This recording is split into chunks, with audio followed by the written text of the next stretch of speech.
tous et à toutes, pas à toutes et à tous. Et puis, on va commencer par rentrer dans le vif du sujet. Je vais déjà commencer par me présenter. Je m'appelle Michel Onfray. Je suis Startup Manager à Grand Nancy Innovation. Donc, je suis externe. J'ai créé une société qui s'appelle la Compagnie du Diamantaire. Alors, juste un petit storytelling. Pourquoi la Compagnie du Diamantaire? C'est que moi, je recherche à accompagner des entreprises à fort potentiel de croissance. Je ne recherche pas des pépites, hein, parce que les pépites, une fois qu'on les a, on les met dans un moule, on les fond. Je recherche des diamants bruts. Et en expliquant comment on travaille un diamant brut avec des partenaires pour en faire des joyaux, je pense que ça met beaucoup plus en lumière la réalité de ce qu'on doit rechercher et de ce qu'on doit accomplir pour les startups. Voilà, donc j'ai créé cette compagnie du diamantaire. Pour l'instant, je suis encore seul, même je suis en bonne compagnie, c'est-à-dire que les gens qui travaillent avec moi achètent la compagnie du diamantaire. Et je travaille à accompagner Grand Nancy Innovation dans la structuration de son programme d'accompagnement de start-up. Donc, et pour ceux qui étaient là avant le démarrage de ce webinaire, vous avez pu voir qu'on a été labellisé par la région Grand Est comme incubateur d'excellence. Donc, c'est le résultat d'un an et demi de travail aux côtés de Grand Nancy Innovation avec Grand Nancy Innovation. Puis, on le dit jamais assez, tous les partenaires, dont Albert Sulman fait partie, tous les partenaires qui apportent chacun leur pierre à l'édifice. Voilà. Albert? Bonjour à toutes et à tous, Albert Schulman. Donc moi, je suis un serial entrepreneur. J'ai monté plusieurs startups. Les premières, ça s'appelait même pas des startups, ça vous donne mon âge. Dernière startup, B-Band. Et en fait, mon seul fait de gloire avant d'avoir créé Scale Booster, c'est d'avoir fait à peu près, je pense, 90% des bêtises que peut faire un startupper à moi tout seul. Un peu comme une girouette qui indique le sud. Et on a monté Scale Booster pour aider les startups à partir plus vite à l'international, pour les aider à se développer plus rapidement, la qualité et la vitesse d'exécution étant des choses qui ont besoin d'être encore améliorées en France pour qu'on ait un jour un parterre de startups pérennes aussi important que ce que l'on peut souhaiter. Et je remercie Grand Nancy Innovation de m'avoir convié à cette table ronde. Ouais, alors, Albert est un peu humble et c'est ce qui le caractérise. Albert, il a créé B-Band en 2011, qui a été élu Startup de l'année en 2016. C'était 15 millions d'euros de levée de fonds à cette époque. Et ce qui est intéressant, justement, dans son parcours, c'est qu'il a été sur la partie après de la plupart des gens qui sont ici. C'est le moment où on scale et on se développe et on crée des structures à l'étranger et où on rencontre et on fait le maximum d'erreurs, évidemment, et qui coûtent beaucoup plus cher. Voilà, donc, ça te va, Albert? Bien, alors, si ça vous va à tous, moi, je vous propose qu'on commence par… alors, ça a été difficile hein, de dire 10 erreurs, c'est-à-dire que le titre, il nous a été imposé. Imposé, bon, on l'a accepté, évidemment, hein, mais 10 erreurs à éviter. On aurait pu positiver en disant les 10 choses qu'il faut faire. Mais en même temps, est-ce qu'il y a 10 erreurs à éviter? Il y en a beaucoup plus. On a essayé de les hiérarchiser, mais on n'a pas forcément la réponse à tout. En tout cas, la première, c'est celle qui consiste à se précipiter pour rencontrer tout l'écosystème régional. Alors, Anthony, si tu pouvais passer à la diapo suivante, voilà. Et surtout, se dire qu'on n'a qu'une seule chance de faire une bonne première impression. J'ai 20 ans de parcours d'accompagnement de la création d'entreprises en général. Et comme dit Albert, à l'époque, on ne parlait pas forcément de start-up. Ça n'a pas toujours été à la mode, hein, les start-up. Et on y reviendra. Mais on a souvent tendance à vouloir aller rencontrer tout le monde et challenger son idée avec un maximum de personnes. Évidemment qu'il faut le faire, il faut changer son idée, mais en même temps, il faut la changer à un moment où on est prêt à aller se présenter auprès du public. Parce que si vous allez voir un banquier au stade de l'idée, le problème que vous avez, c'est que vous allez ancrer dans son imaginaire une première impression. Et cette première impression, si elle n'est pas bonne, bah, vous allez avoir beaucoup de mal à lui faire changer cette impression. Voilà. Donc, on parle d'un banquier, mais tous les financeurs. Donc, en fait, il faut bien structurer son idée et commencer à la challenger auprès plutôt de ses clients avant d'aller rencontrer tout l'écosystème régional. Alors, Albert voulait donner son avis aussi sur cette partie, Albert? Moi, ce qui me concerne, c'est ce qui est vraiment important et ce qu'on voit beaucoup en Silicon Valley, c'est que tant que l'idée n'est pas complètement alignée et qu'on n'est pas sûr de ce qu'on a envie de faire, on reste ce qu'on appelle en stealth mode, on reste en mode caché, on n'en parle pas trop. Il y a deux types d'entreprises, celles qui ont une innovation technologique très forte, qui va pouvoir bâtir une protection dans le temps qui va être forte parce que copier une technologie ou un code, c'est pas toujours facile, en tout cas ça prend du temps. Et puis il y a celles qui ont une bonne idée de service ou d'amélioration de service et pour lequel la protection, la meilleure des protections, c'est la vitesse. Il faut juste pas confondre vitesse et précipitation, c'est-à-dire de bien structurer son offre, sa présentation dans sa tête avant d'aller voir tout le monde pour valider les choses. Parce que quand on en parle trop tôt, il y a des gens qui ont de l'argent et qui sont capables de vous piquer l'idée vite fait, bien fait. C'est le seul point que je voulais mettre en avant. Mmh. Oui, oui. Alors on évoquait également ensemble, c'est comment protéger une idée. Alors souvent, alors je vais parler un petit peu de propriété intellectuelle. Vous entendez, hein, je vais protéger mon concept, j'ai protégé mon idée. Il faut savoir que la base, c'est qu'une idée est libre de parcours. C'est-à-dire qu'on ne peut pas protéger une idée, on peut protéger la façon dont elle va s'exprimer. Alors soit c'est une activité inventive et on peut réfléchir à déposer un brevet. Soit dans la partie numérique, c'est rarement possible, même s'il existe des brevets européens de logiciels. Mais globalement, on va plutôt protéger la propriété intellectuelle, le droit d'auteur. Alors, ça peut se faire comment? Bah, on peut simplement prendre une de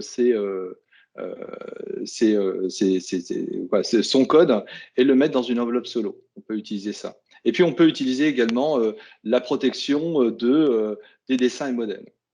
Oui, Albert? Rien d'autre à dire. OK. Bien. Euh, deuxième slide, Anthony? Alors, Albert? ce qu'on voit souvent, c'est nous, on voit régulièrement des entrepreneurs qui viennent nous voir en disant qu'ils ont dépensé 100, 200 000 euros pour développer leur prototype. Et puis là, ils cherchent des sous pour pouvoir les commercialiser. Alors, franchement, ne faites pas ça. Ne dépensez pas beaucoup d'argent pour un prototype. L'idée géniale n'a de valeur que dans la mesure où elle est confrontée au marché, à des clients potentiels, etc. C'est ça qui est vraiment important. C'est ce qu'on appelle c'est le slide d'après, donc les deux sont liés. C'est ce qu'on appelle le problem solution fit. Il y a un moment, il y a un problème à régler, un vrai problème qui existe, et vous avez trouvé une solution. Il faut vérifier que cette solution elle a vraiment du sens. Il faut vérifier ensuite un certain nombre d'étapes qu'on verra dans le slide d'après qui sont le customer fit, etc. Mais ce qui est vraiment important, c'est pas dépenser trop d'argent au départ pour aller démontrer qu'on a absolument raison. On peut faire un prototype même incomplet. On ne veut pas faire une Rolls-Royce, on peut faire un prototype incomplet pour 10, 15, 20 000 euros et pas se mettre en péril financièrement. Je crois que c'est vraiment important. Hein, Michel? Oui, oui, oui, je suis entièrement d'accord. Et il faut réfléchir à rencontrer son marché très en amont.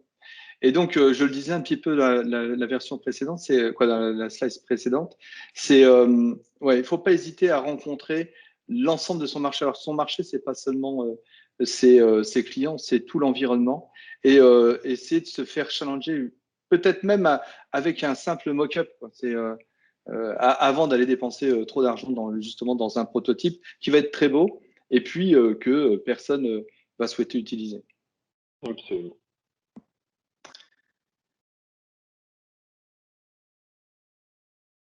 Slide suivant, Anthony. Voilà, donc Albert, tu as coupé la transition puisque tu as déjà évoqué le problème solution fit. Mais en fait, en gros, on peut se mettre d'accord sur l'idée qu'il y ait 4 phases dans le développement d'une startup. Le problème solution fit, donc Albert l'a évoqué. Le product market fit, le moment où le produit va rencontrer son marché. Après, il y a la validation du business model. Et puis ensuite, on peut partir sur le développement. Alors, sur la première partie, sur cette problem solution fit, il faut trouver un problème qui compte. Parce que vous avez répondre à un problème, hein, mais est-ce que ce problème, il compte? Est-ce qu'il y a une valeur d'utilité qui va être perçue par vos clients? est-ce que ce problème est de plus en plus rencontré par les clients potentiels? Euh, on peut trouver des problèmes qui sont marginaux dans un premier temps, mais qui vont croître parce qu'on est sur un marché qui est en pleine croissance. Et puis surtout, moi, je pense qu'il ne doit pas créer d'autres problèmes. On trouve des projets qui développent, qu'on développe, mais on a un autre problème, c'est que on va passer plus de temps à s'enregistrer, à créer un nouveau compte. Albert? Je suis d'accord. Il y a des démarches de bon sens quand on crée sa société et c'est effectivement pour moi une des premières démarches de bon sens. Est-ce que ma solution répond à un vrai problème? Ensuite, problem customer fit, ça veut dire quoi? Est-ce que ce problème est suffisamment important pour qu'il y ait des gens qui soient prêts à l'acheter? Parce que si personne n'est prêt à l'acheter, votre entreprise n'a évidemment, alors ça a l'air d'enfoncer des portes ouvertes, mais évidemment pas d'avenir. Il y a trop de startups qui sont persuadés que les gens vont payer, qui se rendent compte trop tard que c'est pas 100 euros par mois qu'ils vont payer pour ça, ils sont prêts à payer 2 euros par mois. Donc après, ça ne tient plus. Et ensuite, est-ce qu'il y a assez de clients? C'est le problème, c'est le customer market fit. Est-ce qu'il y a assez de clients pour faire un marché? Parce que pour qu'une entreprise vive, il faut qu'il y ait assez de clients qui achètent. Ça a l'air bête de le dire, mais c'est bien de se reposer la question, est-ce qu'il y a un problème? Est-ce que je réponds à ce problème? Est-ce qu'il y a des gens prêts à payer? Est-ce qu'il y en a assez pour qu'une entreprise vive? Et quand on a fait ce schéma-là, déjà, on a évité un grand nombre d'erreurs. Next.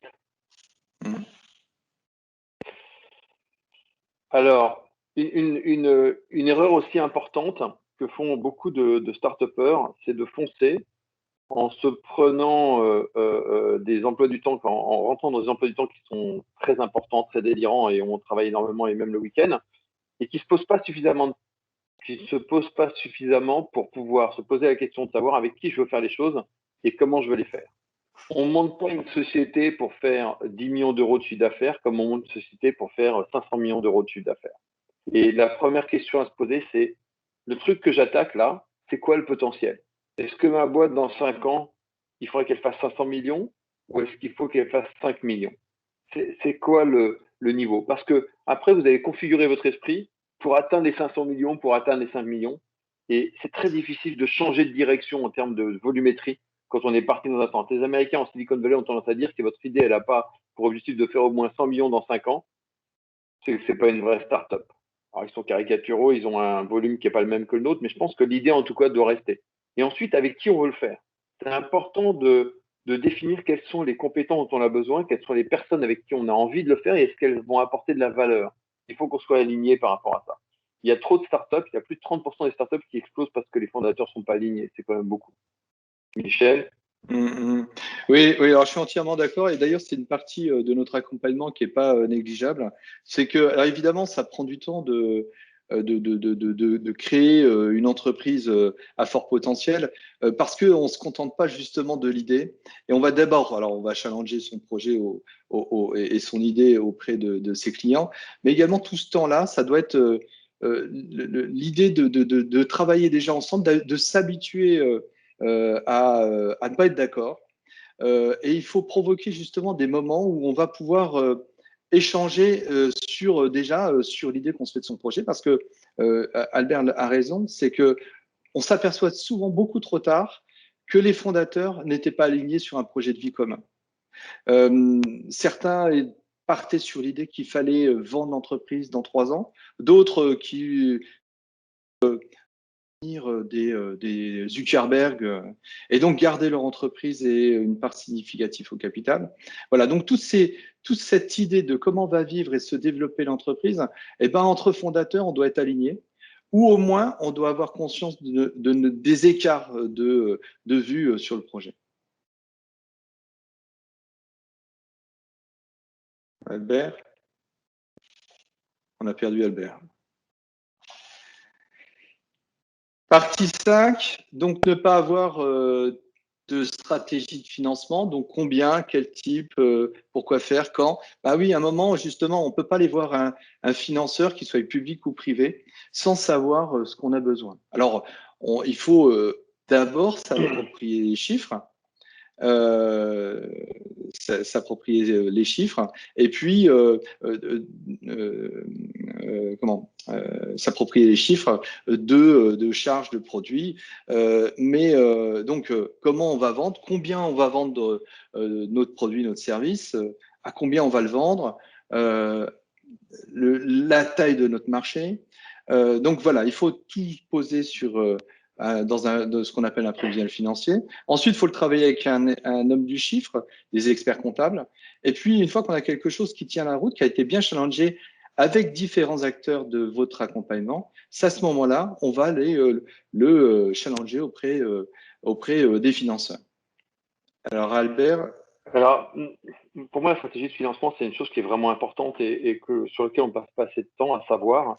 À l'instant T, quand vous commencez à voir que les incubateurs, les réseaux entrepreneurs, etc., sont prêts à s'intéresser à vous et à vous financer, vous avez donc un coefficient d'attractivité qui fait qu'on est capable de faire en sorte d'avoir autour de soi des personnes ou des entreprises qui sont prêtes à mettre un peu d'argent dans la société, que ce soit du dilutif ou du non dilutif.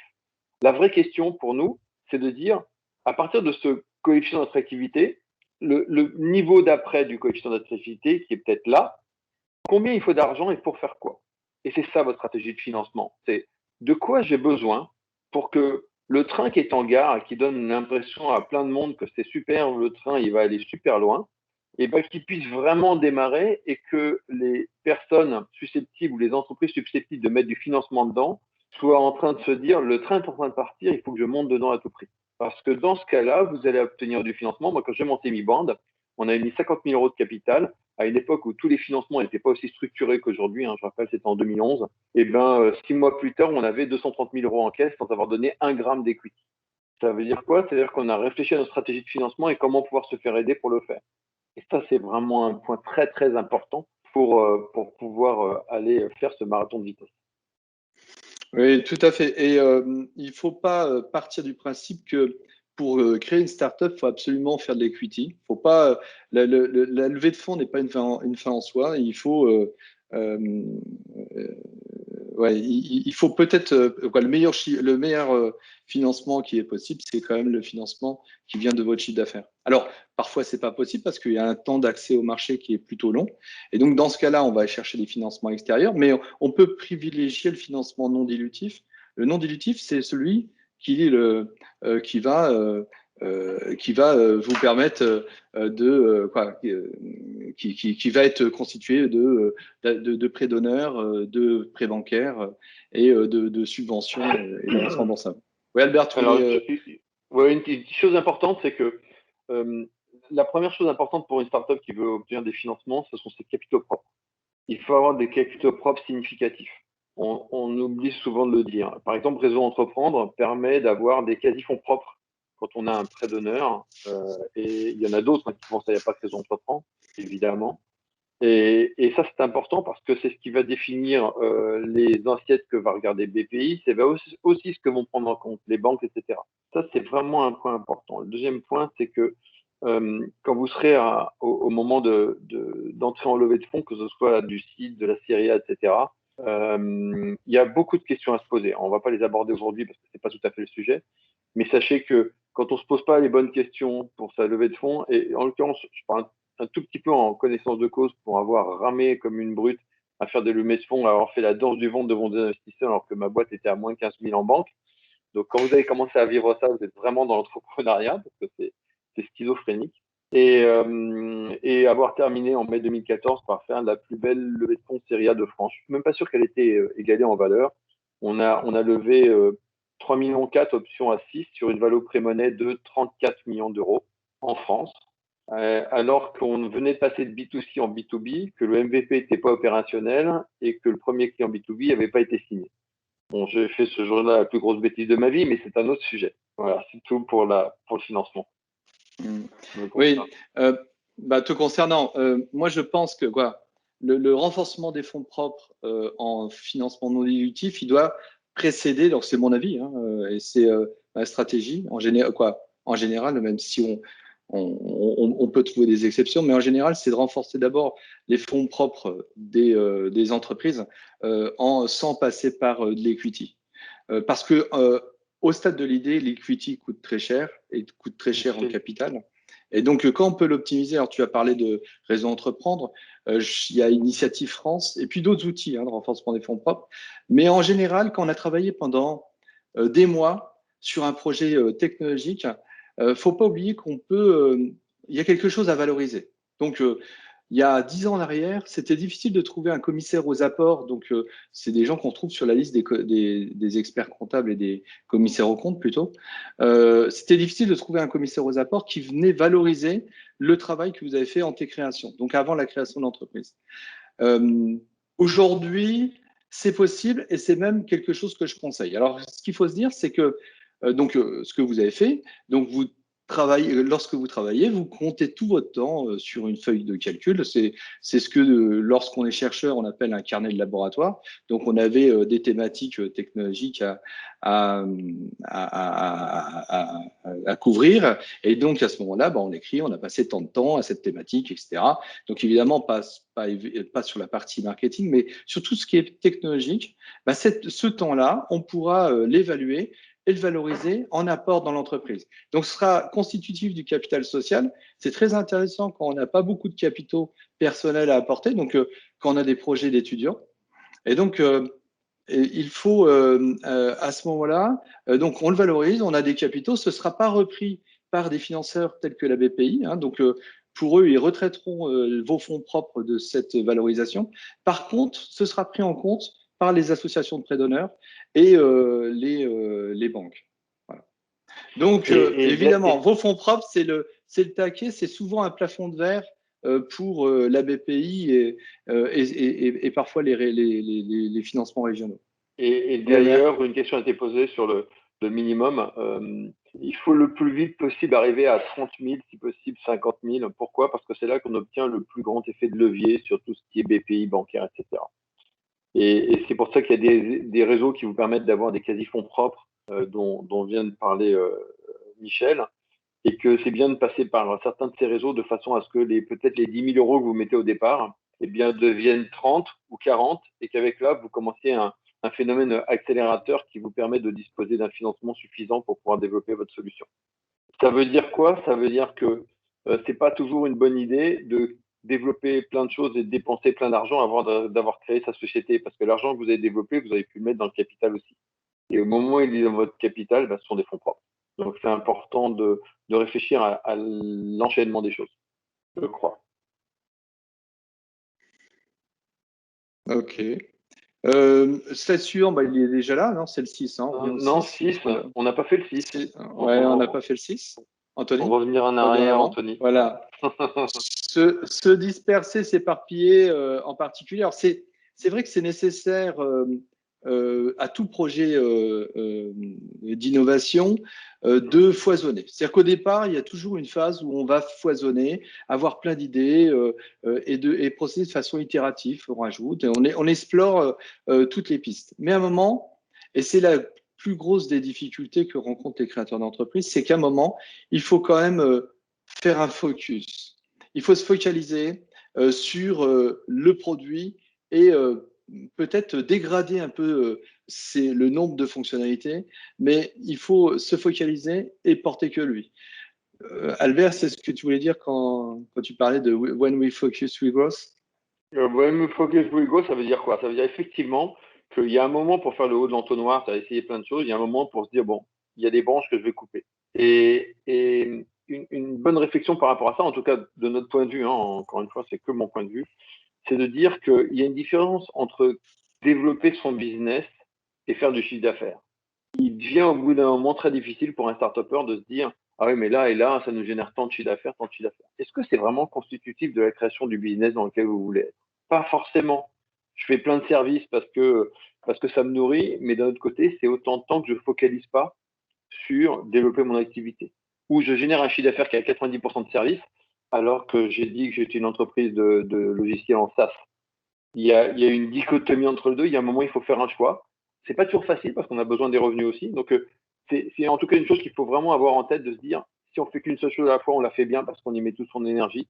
Si on fait plusieurs choses avec plein de bonnes raisons, on avance beaucoup, beaucoup moins vite. Et c'est une des plus grandes forces des entreprises de la Silicon Valley. C'est bien, Anthony, on peut passer à la diapo 7. Albert. Alors, j'étais le premier, enfin pas le premier, j'ai fait partie de ceux qui ont fait l'erreur de tiens, je connais un mec super, tu cherches un patron des opérations, je connais un mec super, il a fait ça, il a fait ça, il a fait ci, il a vécu en Silicon Valley, tu peux le rencontrer, je l'ai rencontré, super, il passe bien, il est sympathique. Et puis on fait une discussion, deux discussions, puis on est bien aligné, puis ça tombe bien, il voulait avoir un job, et donc on le recrute. Et puis un an plus tard, il se retrouve dans mon bureau et je lui dis écoute, pourquoi on ferait pas ça et ça pour tel pays? Pourquoi on se développerait pas comme ça? Pourquoi on ferait pas un kit pour ceci ou etc. Je ne vais pas vous rentrer trop dans le détail parce que c'est un peu confidentiel. Et il me dit ah ouais, c'est une bonne idée. Et je l'ai regardé, je lui dis tu vois ça en fait, c'était ton job de me proposer ça. En fait, ton job, c'est de réfléchir à faire en sorte que on puisse optimiser tout ce qu'on est en train de faire. Et si c'est moi qui fais ton job, c'est que tu n'es pas à ta place. J'ai fait quoi? En fait, j'ai recruté trop vite parce qu'il était sympathique, parce qu'il avait l'air d'avoir les compétences. Et ce qui coûte très très cher, c'est exactement de faire ça, de recruter trop vite. Parce qu'après, il faut se séparer des personnes. C'est douloureux émotionnellement. Quoi qu'on en dise, une startup, c'est quand même un peu comme une famille.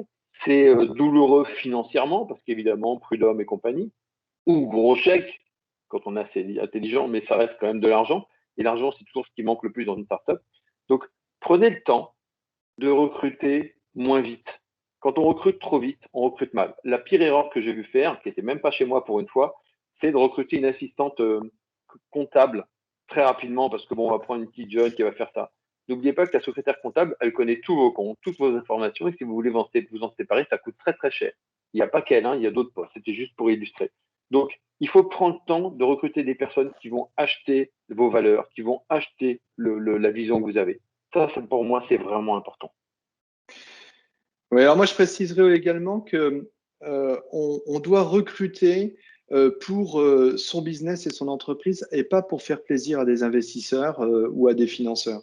Alors souvent, moi, j'ai une grosse part de la population des startups que j'accompagne qui est composée de jeunes et qui pensent que bah, pour faire plaisir à ces investisseurs, pour pouvoir lever des fonds, eh ben, il faut que je commence à m'encadrer de seniors.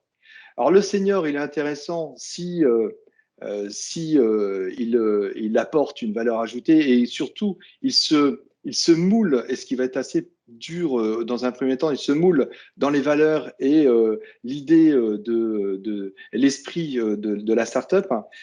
Par contre, il coûte cher et s'il est mal managé et si on s'est trompé justement sur le profil que l'on a recruté, il va coûter très très cher et puis surtout ça va être dévastateur.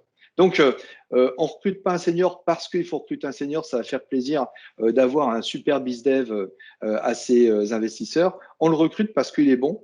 On se trompe pas, on prend pas un fermier à la place d'un chasseur. Et surtout, on réfléchit à se projeter, c'est comment il vivra au milieu des autres et à l'esprit dans lequel on a voulu créer notre entreprise.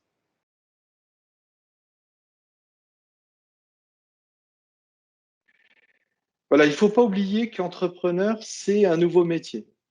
Euh, on a des cadres confirmés hein, qui sont des bons cadres, qui ne seront jamais des bons chefs d'entreprise. Parce que le chef d'entreprise, avant tout, c'est un décideur. Et donc, c'est quelqu'un qui prend des décisions. Hein. Souvent, un cadre dans une entreprise, une grosse entreprise, il prend des décisions, mais surtout, il a au-dessus de lui des gens qui viennent valider ou infirmer ses décisions. Là, il est tout seul face à ces décisions qu'il doit prendre.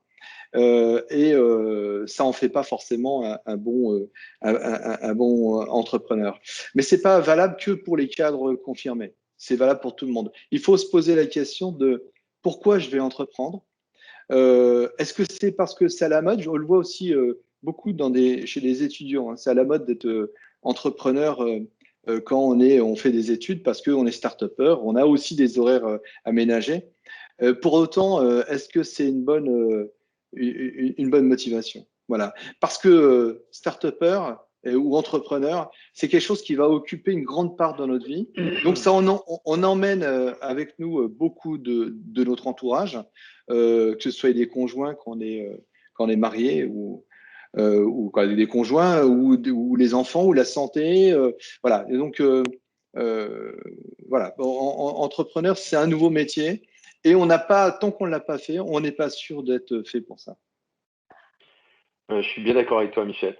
En fait, euh, euh, entrepreneur, c'est la dernière grande aventure des temps modernes. C'est quelqu'un qui va se mettre en risque quasiment en permanence et qui va avoir à supporter, surtout quand on est start-upper, le fait de devoir passer son temps à répondre pendant des années euh, quand on lui demande comment ça va, dit ça avance. La phrase qu'on entend le plus, c'est ça avance. J'ai dû la prononcer 2 500 000 fois quand j'étais start-upper. Fait que je supporte plus cette phrase parce que ça devient vraiment un critère de j'ai rien à vous raconter, je peux rien vous expliquer, mais ça avance. Entrepreneur, c'est compliqué pour une partie des cadres confirmés, pas pour d'autres.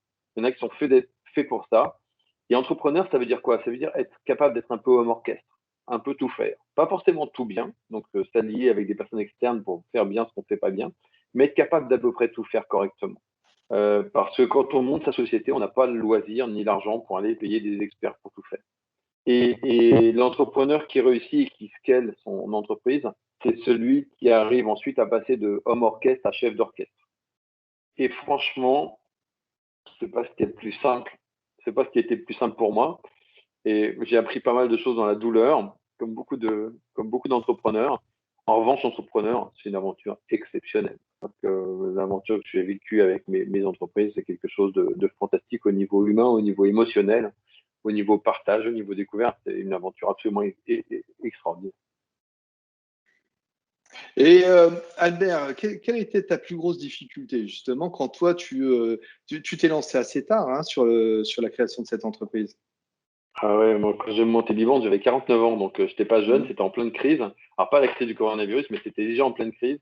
Et tout le monde me disait, t'es sûr? Je crois que j'ai 9999% des personnes qui m'ont rencontré qui me disent, c'est génial ce que tu fais, mais tu crois vraiment que c'est le moment? Et en fait, il n'y a pas de question de moment. Pour moi, la plus grande difficulté, ça a été de garder le cap au départ et ensuite d'être capable de changer le cap quand je me suis rendu compte qu'on n'était pas bien aligné. En 2013, on s'est lancé au Web Summit de Dublin. L'application est une application B2C. Et ça s'est super bien passé. On était sur une micro-niche que sur Android, alors que les voyageurs, c'était pour les voyageurs et que tous les voyageurs internationaux étaient sur Apple. Donc, on n'était pas sur gros volume. Et en même temps, on avait lancé une levée de fonds qui ne se passait pas bien du tout. Et donc, la plus grosse décision, c'était de dire on passe de B2C à B2B en plein milieu de la levée de fonds. On oublie tous les investisseurs qu'on avait vus et on repart sur un nouveau truc alors qu'on avait presque plus d'argent en caisse. Ça, c'était difficile. C'est le genre de décision qu'un entrepreneur start-upper doit être capable de prendre. Je discutais hier avec un entrepreneur qui me parlait de son burn rate, de son chiffre d'affaires, etc. Je lui dis, t'as combien de mois devant toi? Il me dit, j'ai 2 mois et demi, il faut que je l'aie. Je lui dis, bah, il faut que tu coupes maintenant. Il me dit, oui, mais tu comprends. Non, non, il faut que tu coupes maintenant. Il faut se donner 6 à 8 mois devant soi. Les décisions les plus importantes d'un entrepreneur sont les plus difficiles. Il faut avoir assez de lucidité ou être assez bien accompagné pour être capable de comprendre quand on va dans le mur. Et donc, moi, j'ai eu la chance d'avoir cet instinct d'alarme dans la tête et d'avoir des gens autour de moi qui m'ont aidé. Et c'est ce que nous, on essaie de faire comme Michel, ce que tu sais de faire, c'est de faire prendre conscience aux personnes, là, ça va pas bien. Il faut arrêter d'essayer de ménager la chèvre et le chou. Il faut aller à fond là-dedans, donc ça et ça et ça, il faut couper. Et puis on reconstruira derrière. C'est important parce que des entreprises mortes guéries, j'en ai connu un certain nombre, mais elles sont mortes. Ok, je suis d'accord. Ça me rassure. Alors, il y a, il y a il y a deux choses importantes dans le fait de monter une startup. La première, c'est que c'est un marathon de vitesse. Vous pensez que vous allez réussir en 2 ans, vous réussirez en 4 ans. En plus, il faut savoir, je vais vous donner un exemple sur la vitesse à laquelle vont les choses entre l'Europe et les États-Unis. En Silicon Valley, le, le, le passage entre seed et série A, c'est 10 semaines, 10 mois, pardon, et série A, série B, c'est 15 mois. Donc en 2 ans, on est à la série B. En Europe, il faut 2 ans pour la première partie, 2 ans pour la deuxième, en moyenne, hein, c'est une analyse statistique. Donc il faut 2 fois plus de temps. C'est comme ça. Le système est plus lent. Donc c'est important de comprendre que c'est un vrai marathon de vitesse. Et qu'il faut être capable de fonctionner dans la durée et de ne pas se dire que l'argent que j'ai, j'en ai que pour 6 mois. Non, il va falloir qu'il dure. Deuxièmement, il y a une chose qui pollue énormément de startups, toujours liée au recrutement, c'est qu'il y a beaucoup trop de personnes qui viennent travailler dans les startups, je ne parle pas des fondateurs, mais comme avant, ils allaient travailler dans les grands groupes. Alors, c'est peut-être très politiquement incorrect ce que je vais dire, mais c'est pourtant très réel. Et on se trouve avec des fondateurs et une ou deux personnes qui travaillent comme des fous, du matin au soir et le week-end, et des équipes qui sont super sympathiques, il y a une bonne ambiance et bien motivées, mais qui arrivent à 9 heures et qui partent à 18 heures ou qui arrivent à 11 heures pour certains devs et qui partent à 21 heures. C'est un vrai souci. En Asie, aux États-Unis, les salariés et les fondateurs travaillent à peu près sur le même rythme. On ne parle pas de travailler 15 heures par jour, mais c'est aussi à ça que ça sert l'equity. Ça sert à donner de la possibilité de gagner beaucoup d'argent et de faire partie d'une aventure à des salariés de façon à ce qu'ils sortent d'un schéma traditionnel de fonctionnement. Il y a beaucoup de startups qui sont trop traditionnelles dans leur fonctionnement. Le résultat est là. Combien de licornes, de vraies licornes avons-nous en France? Combien d'entreprises de la taille d'un Google, d'un Facebook avons-nous en France? J'allais dire pas beaucoup pour être gentil. Eh bien, le fonctionnement des entreprises est aussi une des raisons pour lesquelles ça avance pas assez. À mon avis, hein, c'est peut-être désagréable, mais ça fait partie de mon expérience. Je suis entièrement d'accord. On a tendance à prendre le bon côté de l'esprit startup avec les baby-foot, les salles de repos, les horaires à la carte, sans prendre l'autre côté qui est un investissement incroyable de tous, parce que tous sont animés par le même rêve, c'est de devenir millionnaire. Hein. Je prends souvent l'idée alors, Yahoo, ça date un petit peu parce que les premiers salariés de Yahoo sont millionnaires, mais ça date un petit peu. Mais Waze, par exemple, lorsqu'ils ont vendu à Google, ils ont exigé que chacun des 200 salariés touche $1 million, quoi. Voilà, c'est-à-dire que tout le monde s'était bougé pour. Voilà, ils ont bénéficié des fruits. Des fruits de leur travail. Et c'est une discussion que j'ai eue avec un dirigeant d'une startup qui est en forte croissance aujourd'hui et qui me disait que justement, bah, lui, il avait échangé avec beaucoup de ses homologues qui levaient des fonds de façon très importante et d'autres qui avaient réussi et qui me disaient que qui les avait fait réussir, c'est que justement, ils ont continué, malgré la croissance, à travailler en mode startup avec des gens qui se dépensaient sans compter. Et ils avaient réussi à garder cet esprit. Et c'est aussi, tout à l'heure, quand je parlais du recrutement, c'est aussi de la difficulté. Si vous ne trouvez pas, vous ne recrutez pas des gens qui se mettent, et parce que souvent, hein, vous levez de l'argent, vous devez recruter 20, 30, 40 développeurs, des business développeurs en un mois ou 2 mois, et c'est énormément, c'est très rapide. Mais pourtant, il faudra quand même les faire intégrer cet esprit où chacun va devoir s'investir au-delà de ce qu'il a l'habitude de faire. Et justement, si vous allez chercher dans les grands groupes, ce sera au-delà de ce qu'ils font habituellement. Et pour autant, derrière, leur donner la possibilité, c'est en ligne de mire, de voir qu'ils vont bénéficier de cet investissement. Alors, ce n'est pas très compatible avec le droit français, hein, c'est aussi ça. Hein. Parce que vous ne pouvez pas aller payer des heures supplémentaires à vos salariés s'ils commencent à rester 15 heures lors d'un rush dans l'entreprise. Ouais, moi j'ai un souvenir chez Biband. J'avais mon lead développeur, un mec absolument exceptionnel, Melvin, il vient me voir un vendredi, il me dit ouais, on pourrait peut-être développer telle et telle fonctionnalité. Je lui dis bah, écoute, ouais, c'est une bonne idée, pourquoi pas. Il me dit je peux voir avec les mecs du DevOps. Je lui dis bah, vas-y, pas de problème. Puis j'entends plus parler de lui, puis il revient lundi matin. Il me dit bon en fait c'est bon, j'ai développé la fonctionnalité. Je lui dis comment ça t'as développé la fonctionnalité? T'as vu avec les DevOps? Ah non, j'ai redéveloppé un bout du serveur parce que ça prenait trop de temps, donc j'ai décidé de le refaire, donc j'ai fait ça le week-end et ça marchait et on l'a intégré. Et voilà, il faut avoir des gens comme ça dans son entreprise. Il faut avoir des gens qui sont tellement motivés par ce qu'ils font. Et donc, dans le recrutement, il faut réfléchir à quelles sont les personnes clés, en tout cas, qui ont besoin d'être motivées à ce point-là. Et comment on fait pour les motiver? Parce qu'ils vont faire la différence. Et ils vont entraîner les autres à travailler plus sans être en complète illégalité, évidemment, par rapport au droit français, social en particulier. Mais quand on a des piliers comme ça dans son équipe, on a ensuite une équipe qui travaille différemment. Et ça, c'est vraiment important parce qu'en tant que fondateur de société, vous allez vous rendre compte très rapidement que vous allez être séparé des autres. On peut dire tout ce qu'on veut, il y a la culture du patron en France. Et au bout d'un moment, vous n'êtes plus complètement avec les autres. Vous pouvez faire des trucs, du marathon, d'aller courir avec les uns et les autres. C'est quand même pas tout à fait pareil.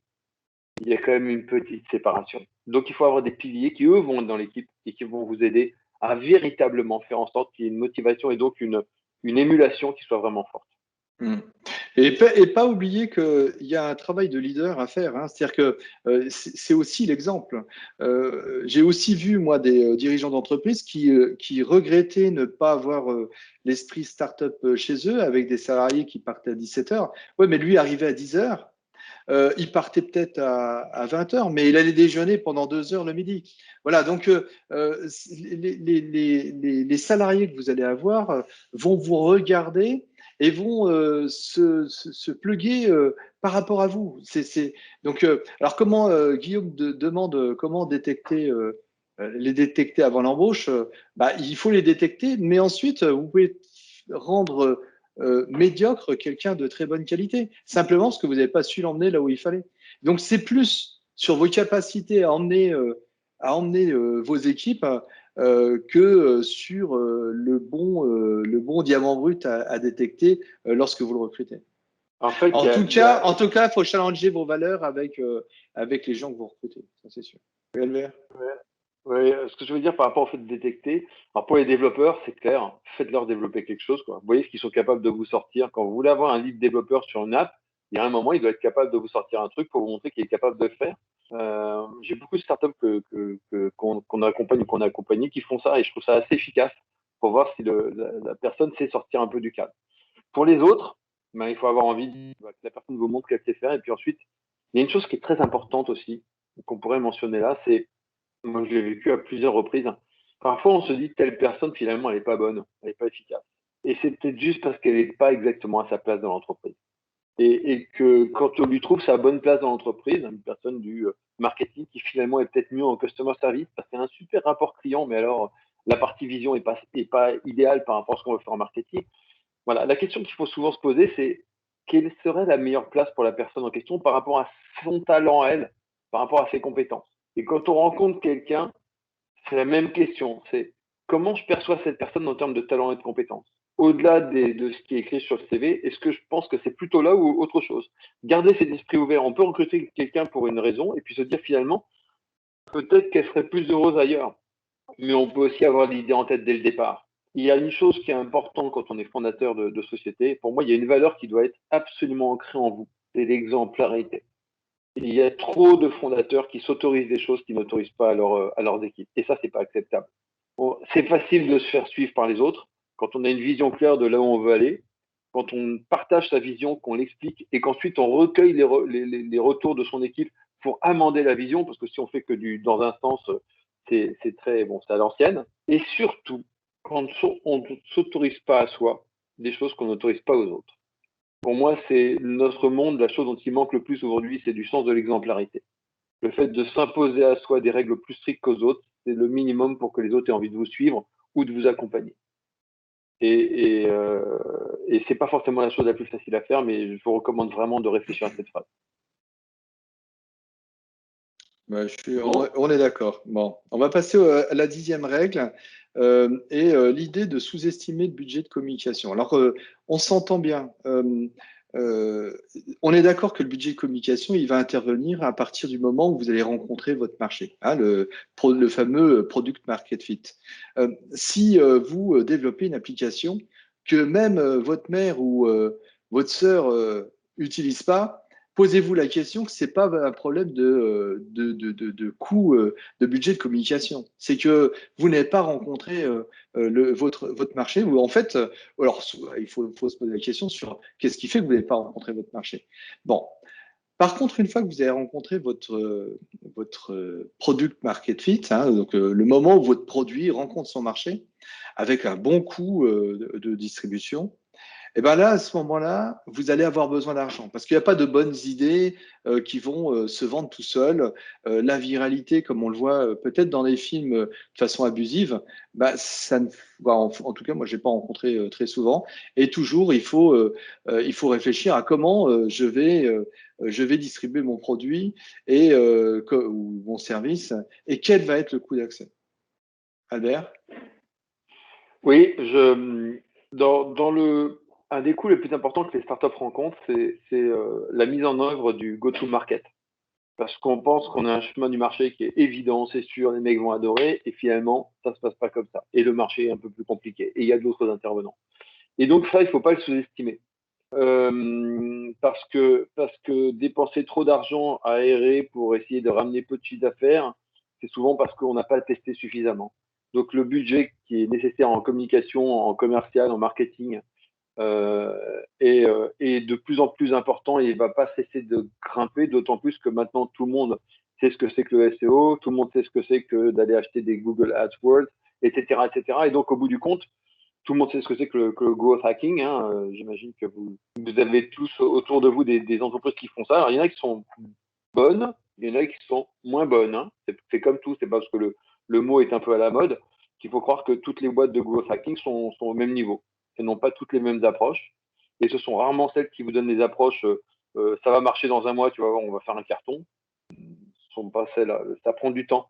En fait, l'accès au marché, le go-to-market, la communication, ça prend du temps. De la même manière que développer un produit, ça prend du temps, et bien le mettre sur le marché, ça prend du temps. Donc, faut pas croire aux solutions miracles. En 2 mois, ça va marcher, tu vas faire un carton. J'en ai pas vu souvent. Donc, c'est, il faut bien comprendre que dans son budget, il faut intégrer une bonne partie de comment je vais mettre mon produit sur le marché et comment je vais pivoter commercialement, parce qu'il y a régulièrement des besoins de pivots commerciaux pour s'aligner et ça prend du temps et de l'argent. Et alors, hier, on fêtait avec un dirigeant que j'accompagne une grosse levée de fonds. Et lui me disait le moment où il avait pris confiance dans son projet. C'était le moment où il s'est retrouvé, où l'image qu'il renvoyait, que lui renvoyaient les investisseurs qu'il rencontrait, était une image de professionnalisme et qui était pour beaucoup due à ses supports de communication. Il avait des supports de communication qui étaient exceptionnels, hein, qui étaient faits par une entreprise partenaire, mais ça lui a donné la confiance dans son projet et il aurait pu choisir de simplement travailler à partir d'un PowerPoint qu'il avait bricolé et il a choisi de mettre de l'argent justement dans une vidéo, dans des supports numériques qui permettaient d'animer ses fonds. Il a réussi à le closer en 2 mois. Donc, et c'est aussi de la communication, de communiquer avec ses investisseurs. Hein. Donc, on communique pour vendre son produit, mais aussi pour vendre son projet auprès d'investisseurs. Mais absolument. Et je ne suis pas le meilleur exemple puisque nous, ça fait un peu plus de 2 ans qu'on existe et on se développe très très vite Scale Booster. Et j'en suis ravi et une belle équipe. Et notre site web est pathétique, c'est une landing page. Notre communication est pathétique également. Mais c'est un choix. On a voulu faire notre preuve de concept et d'ailleurs, on va bientôt faire la release de notre nouvelle charte de communication et là, on va mettre un peu plus les moyens. Mais voilà, il y a ceci pour dire quoi? Pour dire que chaque chose en son temps. Mais il faut bien prévoir ce qu'on va faire au niveau communication, au niveau market, quand on doit le faire. Il faut le prévoir assez tôt parce que ça coûte un peu d'argent aussi. Bon, on est sur le bonus là. On est sur le bonus. Bah, une erreur à ne pas faire. Ah bah oui, c'était toi, Albert. Vas-y. Mais une erreur à pas faire, c'est pas se faire accompagner, vouloir faire tout seul. Parce que on parle souvent des serial entrepreneurs. Bon, la réalité, moi, des serial entrepreneurs, j'en ai pas rencontré beaucoup. D'ailleurs, je suis pas sûr d'en avoir rencontré. Je pense plus qu'on a des gens qui répliquent un modèle qui a fonctionné, une approche qui a fonctionné, plutôt que des gens qui entreprennent en série et qui réussissent à chaque fois. Donc, en fait, accompagner une entreprise, donc l'acte de création d'entreprise, rarement on le vit beaucoup de fois dans sa vie.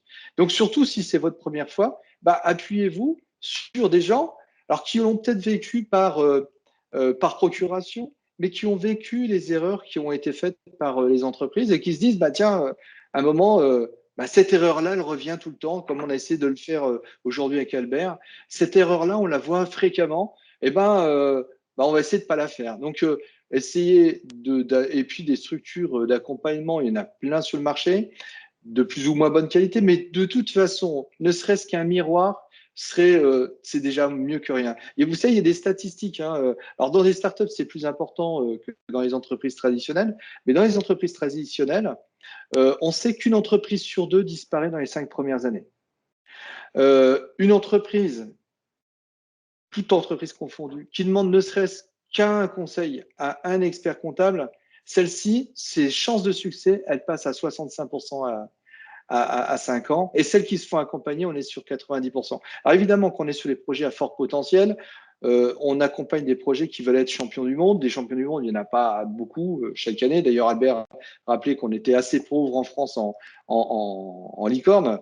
Mais pour autant, on a quand même des entreprises qui se développent plutôt bien. Donc, voilà, pensez que il faut l'accompagnement, c'est pas un gage de réussite, mais c'est un gage d'éviter de faire les erreurs qui ont été faites à de nombreuses reprises. Bon, moi, je suis très déçu parce que tu connais pas de serial entrepreneur. J'avais l'impression d'en être un. Donc, peut-être qu'il va falloir que je change de qualificatif. Pour moi, un serial entrepreneur, c'est quelqu'un qui apprend de ses erreurs et et qui fait l'entreprise d'après avec la conscience des erreurs à ne pas faire. Et donc, il va faire évidemment des nouvelles erreurs, ce que j'ai appris au fur et à mesure de mes différentes entreprises. Une chose qui est très importante, c'est il ne faut pas avoir peur de l'échec. Nous, on fait partie des rebondisseurs français, une association justement qui a été créée pour aider ceux qui tombent à rebondir plus vite. Et, un gros message, c'est il ne faut pas avoir peur de l'échec. L'échec, c'est pas grave. Même si la culture française, en théorie, dans le concept, tout le monde est d'accord pour dire que l'échec, c'est pas grave, c'est normal d'échouer. Il n'empêche qu'on le sait tous. Quand vous échouez, tout le monde vous regarde en disant ouais, je l'avais bien dit, de toute façon, ça pouvait pas marcher, il est nul, etc. Et c'est comme ça qu'on se voit. Quand on est dans l'échec, on se voit comme celui qui a tout planté. Ben, moi, j'ai eu plusieurs échecs dans ma vie. Et en fait, je me suis non seulement relevé, mais plus les échecs arrivent et plus je me relève vite. Parce que j'ai compris. Et j'ai compris, quand je dis j'ai compris à l'intérieur de moi que c'était pas une remise en cause de ce que je suis dans mon intégrité, mais une remise en cause de certaines choses que je n'ai pas forcément faites comme j'aurais dû les faire. Et il y a une grande différence entre les deux. N'ayez pas peur de l'échec parce que l'échec vous aide à avancer. On apprend plus dans l'échec. Comme disait Michel, les vrais serial entrepreneurs, ce sont des entrepreneurs qui ont raté plein de choses. Nous, on est partenaire de US Market Access Center en Silicon Valley, partenaire exclusif. Et un des deux fondateurs, Chris, a monté 10 startups en Silicon Valley.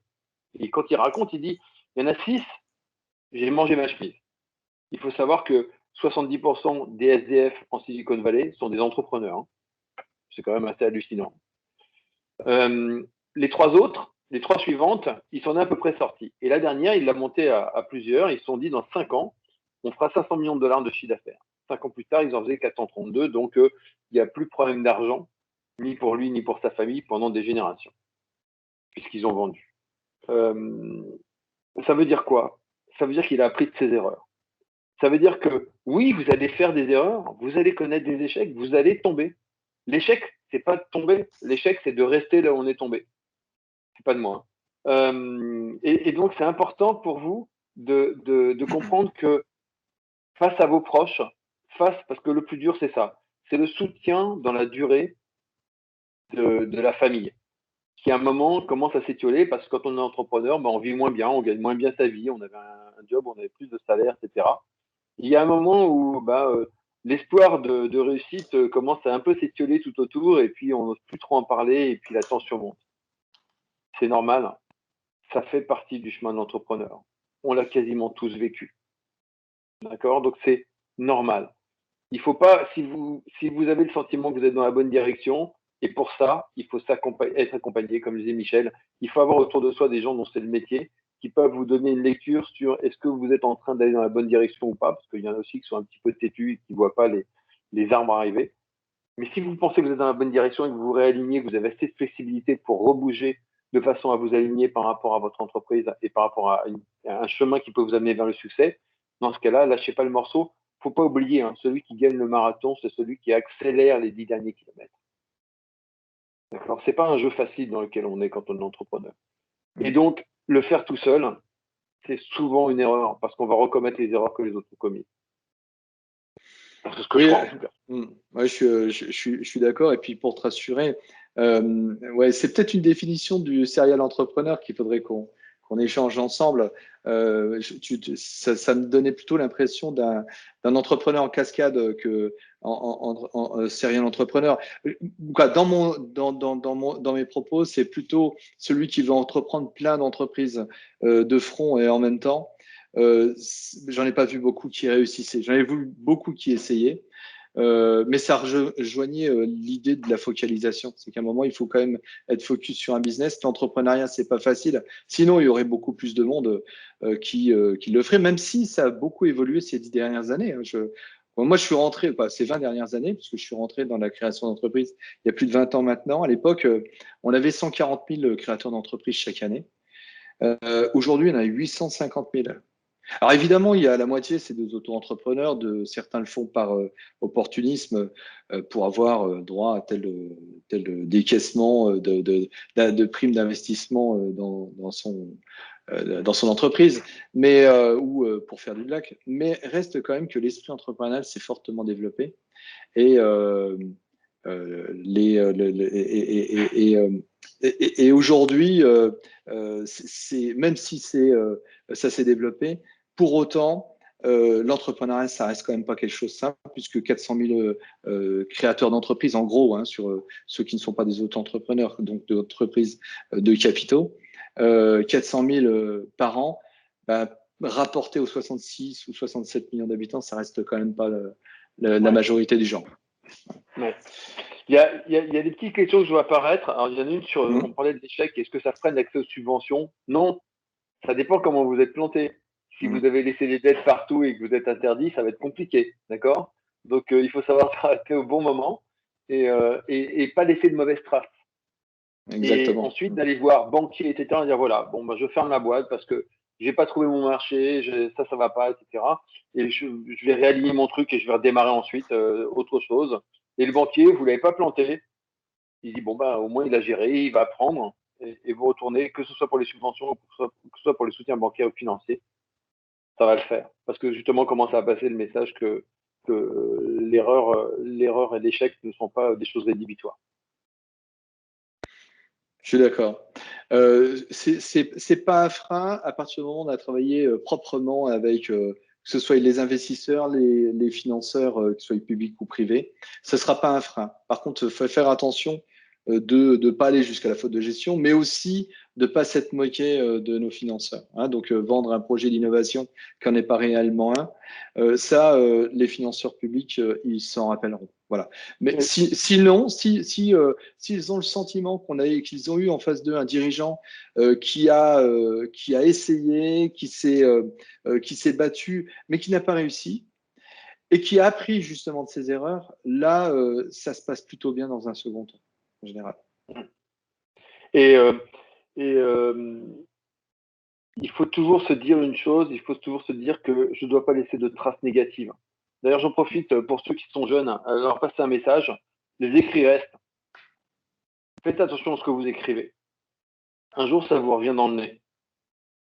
Même si ce n'est pas dans le même contexte. Faites attention à ce que vous écrivez. Quand on est entrepreneur, on a une responsabilité vis-à-vis de soi-même qui est de faire attention à ce qu'on poste et à ce qu'on écrit. C'est important parce que ça qualifie aussi l'image que vous avez donnée autour de vous. Et c'est à tout ça que ça sert également de se faire accompagner. Ça peut servir également, je vais rebondir sur la question de Juliette, oui, pour aider les femmes entrepreneurs à passer au-delà de ce sentiment qu'elles ont de ne pas être prises au sérieux. Et il y en a beaucoup. Il y en a beaucoup. Alors qu'en fait, elles sont souvent beaucoup plus prises au sérieux que ce qu'elles pensent. C'est plus une question de perception. Alors, c'est peut-être, j'espère choquer personne, mais moi j'ai rencontré beaucoup de femmes entrepreneurs qui avaient ce complexe qui les amène à être parfaites, parce que si elles sont pas parfaites et qu'elles comprennent pas tout, qu'elles maîtrisent pas tout, elles sont pas prises au sérieux. Non, il n'y a pas plus de devoirs en tant que femme entrepreneur qu'en tant qu'homme entrepreneur. C'est éviter de se mettre la pression sur les épaules, de devoir correspondre à un modèle, ça marche pas mal aussi. Et se faire accompagner pour ça par des personnes qui vont vous aider à juste faire ce pourquoi vous êtes venu, sans y mettre la couche supplémentaire de c'est parce que je suis une femme que c'est plus difficile. C'est important. Et ça veut dire quoi? C'est que le complexe de l'imposteur en particulier, il faut en être conscient. Les femmes l'ont plus que les hommes. Alors les hommes ont d'autres défauts. Mais ce complexe-là est un complexe qui inhibe pas mal de femmes entrepreneurs à donner la pleine mesure de leur potentiel, et Dieu sait qu'elles en ont. Donc, il faut au contraire pas hésiter à y aller et à se dire, mais ce que je fais, j'ai raison de le faire, et puis ça va fonctionner. Et se faire entourer pour que les gens vous accompagnent à vous, euh, à vous aider à fonctionner positivement. Mais c'est vrai que c'est dommage, il n'y a que 30% des créateurs d'entreprises qui sont des créatrices ou des entrepreneuses, comme dit Fabienne. Euh, c'est dommage parce que ces entreprises, en plus, elles sont souvent plus performantes sur la durée. Alors, il y a une contrepartie. Souvent, elles sont moins ambitieuses, mais ça répond aux mêmes critères qui prévalent à ce sentiment d'imposture, que on a le sentiment que on doit prendre moins de risques, avoir moins d'appétence au risque. Mais une femme qui porterait justement ces valeurs, quoi, cette envie d'entreprendre un projet ambitieux, je pense pas qu'elle ait moins de chances de réussir qu'un homme sur son marché. Et comme le dit également Fabienne, il y a des réseaux de femmes business angels. Bah, il faut pas hésiter à les rencontrer.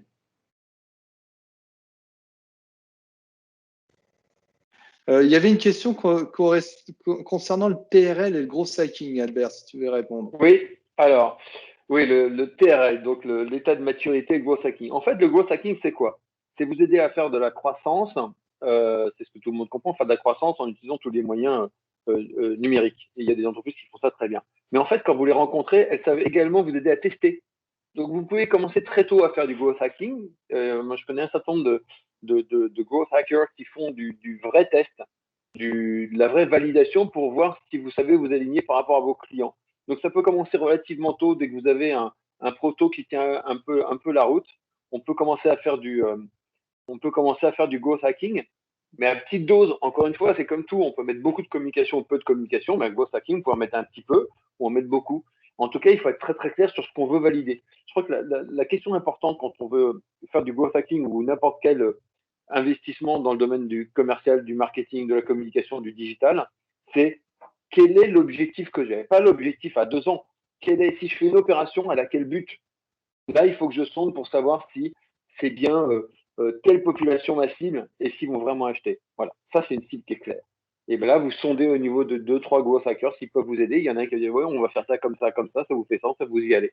Même si c'est tôt, ça peut être un bon moyen. Donc, je n'ai pas intérêt à l'exact, mais c'est à vous de sonder quand vous avez déjà un début de truc à montrer et à expliquer. D'autres questions? Un avis sur le Lean Startup comme méthodologie pour au moins tester son marché. Ah, Oui, le Lean Startup, c'est une méthodologie tout court. En fait l'idée du Lean, c'est comment est-ce que l'on va optimiser le chemin qui mène de là où je suis à ça commence à bien marcher. Et ça veut dire de la flexibilité, ça veut dire une capacité de pivot, ça veut dire un certain nombre de choses qui sont intégrées dans la méthode Lean, d'accord? Y compris ce que souvent on oublie, c'est marrant comme beaucoup de startups l'oublient, le design thinking.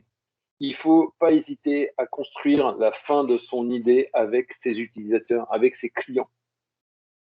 Ce sont ceux qui vont acheter ou ceux qui vont utiliser qui sont souvent les mieux à même de vous expliquer pourquoi ça leur plaît ou pourquoi ça leur plaît pas.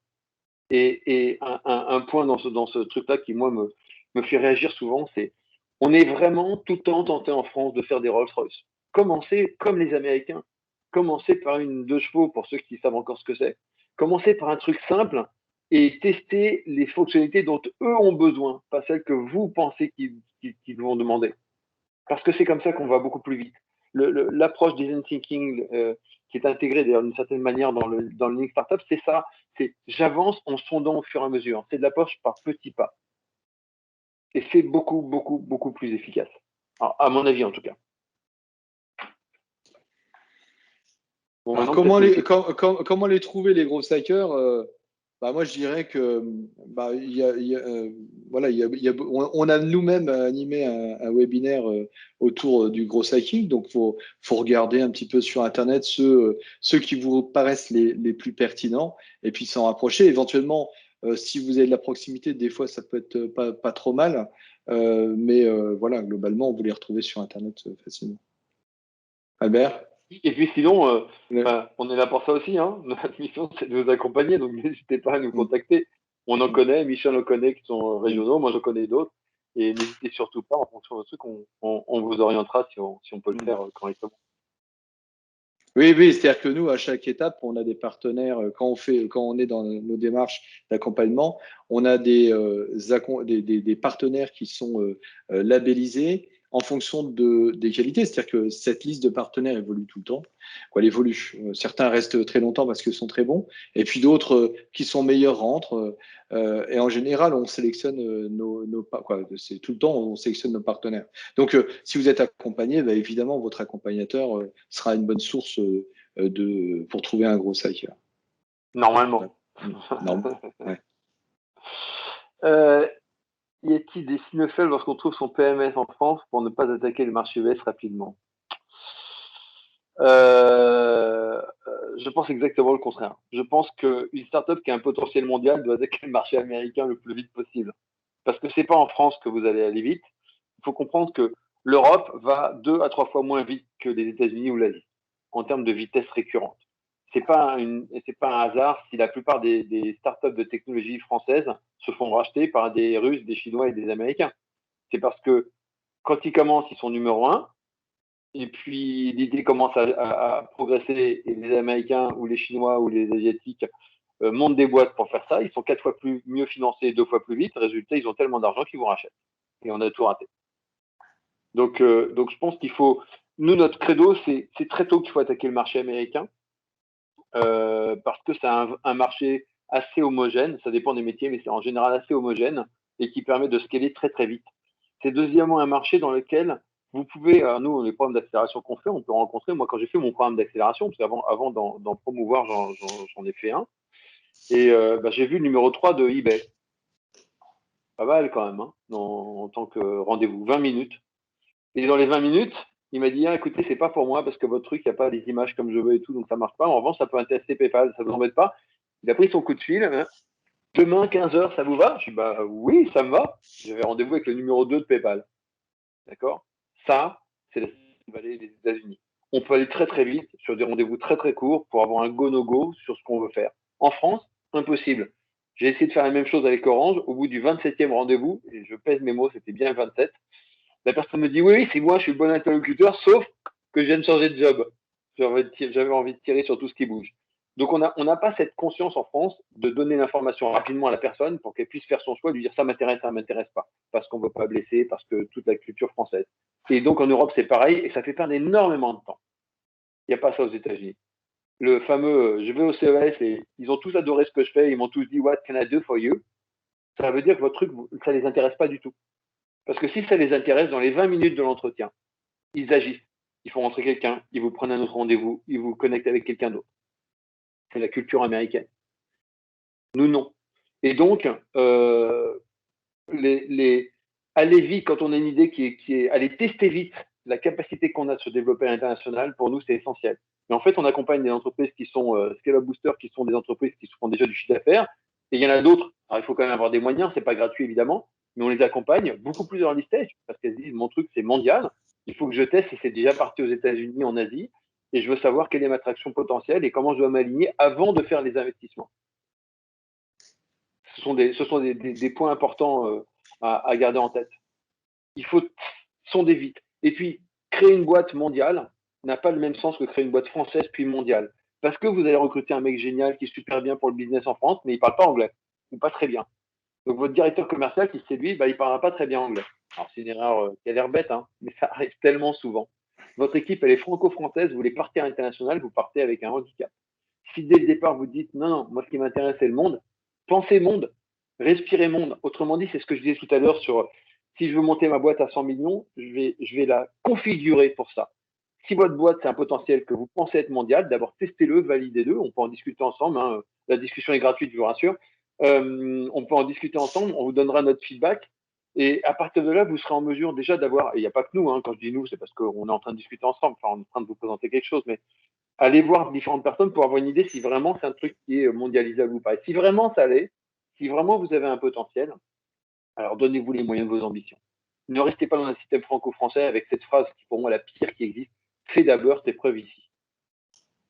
super. Vu qu'on est 2 fois à 3 fois plus lent que les autres, vous avez 90% de chances de faire comme toutes les autres startups, de devenir au mieux une jolie petite PME, au pire d'être acheté pour pas grand-chose ou d'être laminé. Voilà. Il ne faut pas hésiter à aller. C'est une aventure. Hein. Il ne faut pas hésiter à aller emmener l'aventure là où il faut l'emmener en fonction de votre potentiel et de votre ambition. Et si votre ambition et votre potentiel, c'est de faire une boîte qui fait 1 ou 2 millions d'euros de chiffre d'affaires, c'est très bien aussi. Il n'y a pas de je fais une grosse boîte donc c'est bien, j'en fais une petite. Il n'y a pas de bien ou de pas bien. Il faut que ça vous ressemble, il faut que ça vous anime, il faut que ça vous rende heureux et il faut s'aligner pour que le potentiel soit réalisé, quel que soit le potentiel. En région Grand Est, ils ont mis en place Calinov, un accélérateur qui est extrêmement pragmatique. Le but, c'est d'emmener des startups qui ont été à faire 1 million d'euros de chiffre d'affaires. Voilà. Et bien ça a du sens. Ce que fait Michel, ça a du sens. Si vous avez un énorme potentiel, trouvez les bonnes personnes pour vous aider à le réaliser. Si vous avez un potentiel qui est plus local, c'est magnifique. Développez-le, exploitez-le, mais dans ce cas-là, c'est pas la peine d'aller aux États-Unis. C'est une bonne transition avec une question d'Adrien. C'est-à-dire qu'on n'a pas besoin d'être forcément on n'a pas besoin que de champions du monde. On a aussi besoin de champions régionaux, de champions locaux. Et pour autant, on peut aussi innover. Alors l'innovation, elle portera pas une ambition démesurée, mais en tout cas, on peut très bien vivre localement. Alors Adrien pose la question sur des conseils pour aborder les collectivités territoriales. Alors, au-delà du fait qu'il faut être patient, et là, il va vous falloir beaucoup de temps, puisqu'on va arriver en période électorale, même si elles ont été repoussées de 3 mois, ce sera au mois de juin. Il faut avoir des conseils pour aborder les collectivités territoriales. Toi, qui es assez proche de celle de Paris, Albert. Moi, je suis au conseil numérique de la région parisienne, de la région Île-de-France, et en fait, je vais vous donner un conseil. Pour aborder les collectivités territoriales, évidemment, vous pouvez les sonder. Et puis, il y a un de mes amis qui vient de lancer une plateforme qui peut vraiment vous aider. Ça s'appelle Solutions Publiques. Il s'appelle Michael Pouchelet. Il est rebondisseur français comme moi. Et n'hésitez pas à m'envoyer un petit mot. Vous trouverez mon LinkedIn facilement. Je ne sais pas si on donnera mon email. Et ce sont des sujets qu'on aborde de façon très importante des collectivités territoriales. David et Michel de Save, y compris sur le territoire de Nancy, où on accompagne une start-up pour se développer dans le click and collect. Voilà, donc ce sont des gros sujets des collectivités. Et donc cet ami, Michael, a monté avec plusieurs personnes, ils ont monté Solutions Publiques, qui est la première plateforme qui justement a pour but d'être le lien entre les innovations et les collectivités, parce qu'effectivement, c'est pas simple. Voilà. Bon, il faudra que je fasse payer le fait que j'ai fait de la pub, mais c'est un autre sujet. La question de Juliette qui travaille dans un milieu artistique, alors j'ai pas trop bien compris par contre. Est-ce que Juliette pourrait nous dire même verbalement, prendre le micro et nous dire de quoi il s'agit? Plutôt. J'aimerais comprendre. Bonjour, vous m'entendez? Oui. Alors moi je travaille dans un milieu qui est complètement artistique, je suis artiste maquilleuse et dans ma branche je peux travailler avec plusieurs clients. Mais moi, la branche que je vise, c'est le milieu de la mode, c'est le milieu des défilés de mode du monde de la nuit, en fait. Et je vais savoir si je me focus pas sur cette branche-là et que j'accepte de travailler en centre aéré, par exemple, ou dans d'autres petites branches, est-ce que ça peut me porter préjudice pour la suite? Voilà. Ça dépend. Qu'est-ce que vous voulez dire par préjudice? Si votre start-up, enfin votre entreprise se focalise sur différents sujets, alors c'est ce qu'on disait tout à l'heure, c'est plus on fait de choses différentes, moins on avance vite. Mais en même temps, il y a le pragmatisme. Si aujourd'hui, avec les boîtes de nuit, etc., qui sont fermées, il faut que vous développiez votre activité sur d'autres choses, faites-le. Ça s'appelle pivoter, ça s'appelle s'adapter au marché. Donc ça dépend. Enfin, je ne connais pas assez ce que vous faites pour être capable de répondre plus que ça, mais il y a à la fois le fait qu'il ne faut pas se disperser, donc se focaliser sur une seule chose, et puis à l'inverse, savoir s'adapter. Il faut savoir que les investisseurs aujourd'hui regardent la façon dont les startups se sont adaptés du fait du Covid, voire même ont réussi à améliorer leur situation du fait du Covid, et ce sont celles-là qui les intéressent le plus. Ok, super. Merci. Ça répond à votre question, mais je n'ai pas assez d'éléments pour dire plus de choses. Oui, non, ça a répondu à ma question, merci. Je vous en prie. Bien. Peut-être David, le mot de la fin? Écoute, je viens d'allumer mon micro. Merci Michel. Je pense que ce webinaire est à nouveau un grand succès parce que Je vais vous faire une petite remarque technique. L'audience a été constante du début jusqu'à la fin des 10 points essentiels que vous avez abordés, ce qui est assez rare. Parfois, pour être tout à fait franc, on a un petit peu de déperdition en ligne. Et là, je crois que Michel et Albert ont réussi à captiver les presque 70 personnes qui ont suivi votre intervention. Donc, un grand merci. On n'a pas tellement parlé de financement. Mais ce n'est pas grave parce que le prochain webinaire sera consacré justement à la question du financement et en particulier avec un focus sur le financement participatif. Voilà. Vous recevrez bien entendu l'invitation qui va bien dans les prochains jours. Encore un grand merci. Je compte sur vous aussi pour remplir le petit questionnaire qui vous sera adressé. Votre avis compte, comme on dit, et puis à la fois pour nous dire ce que vous avez pensé de ce contenu, comment on peut encore s'améliorer, et puis quels sont les sujets que vous aimeriez voir abordés prochainement. Voilà. En tout cas, encore une belle session. Merci pour l'interactivité, merci pour vos questions, et je vous souhaite un bon appétit. À très bientôt.